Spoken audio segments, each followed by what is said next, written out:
বেশিরভাগ ইট ভাটার অনুমোদন না থাকায় অভিযোগ উঠেছে। এসব ভাটার বিষাক্ত কালো ধোঁয়ায় নষ্ট হচ্ছে পরিবেশ, হুমকির মুখে জনস্বাস্থ্য। প্রশাসনের নীরবতার আবাসিক এলাকা ও কৃষি জমিতে ভাটা গড়ে উঠেছে বলে অভিযোগ করেন পরিবেশ কর্মীরা। ফসলি জমি থেকে মাটি কাটার মহোৎসব চলছে। এসব মাটি ব্যবহার হচ্ছে ইট ভাটায়। এর ফলে কমছে আবাদি জমির সংখ্যা। অভিযোগ উঠেছে কয়লা ও মোবিল পুরানোর কারণে প্রভাব পড়ছে পরিবেশ ও জনস্বাস্থ্যে। ফসলি জমি ও জনবহুল এলাকার 200 গজের মধ্যে গড়ে উঠেছে একাধিক ইট ভাটা।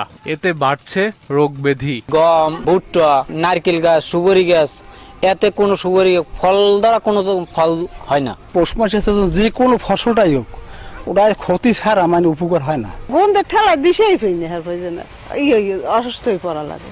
এসব ভাটার বিষাক্ত কালো ধোঁয়ায় নষ্ট হচ্ছে পরিবেশ, হুমকির মুখে জনস্বাস্থ্য। প্রশাসনের নীরবতার আবাসিক এলাকা ও কৃষি জমিতে ভাটা গড়ে উঠেছে বলে অভিযোগ করেন পরিবেশ কর্মীরা।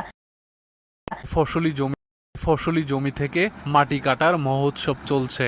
এসব মাটি ব্যবহার হচ্ছে ইট ভাটায়। এর ফলে কমছে আবাদি জমির সংখ্যা। অভিযোগ উঠেছে বেশিরভাগ ভাটারই অনুমোদন নেই। মাটি কাটবো হাজার 2 হাত গাঁথতে পারে, এসব জমিগুলো ফুসকুনি হয়ে থাকে। আমরা বাধা দিছি, কইছি না ওই মাটিগুলো কাটতো, এরপর তারা মাটি কাটতে নিতেছে। আবাদে কাঠ, কয়লা ও মোবিল পুরানোর কারণে প্রভাব পড়ছে পরিবেশ ও জনস্বাস্থ্যে। ফসলি জমি ও জনবহুল এলাকার 200 গজের মধ্যে গড়ে উঠেছে একাধিক ইট ভাটা। এতে বাড়ছে রোগ ব্যাধি। গম, ভুট্টা, নারকেল গাছ, সুপারি গাছ, এতে কোনো সুপারি ফল দ্বারা কোনো ফল হয় না। পৌষ মাসে যে কোনো ফসলটাই হোক, ওটা ক্ষতি ছাড়া মানে উপকার হয় না। গন্ধের ঠেলা দিশেই ফেলি না।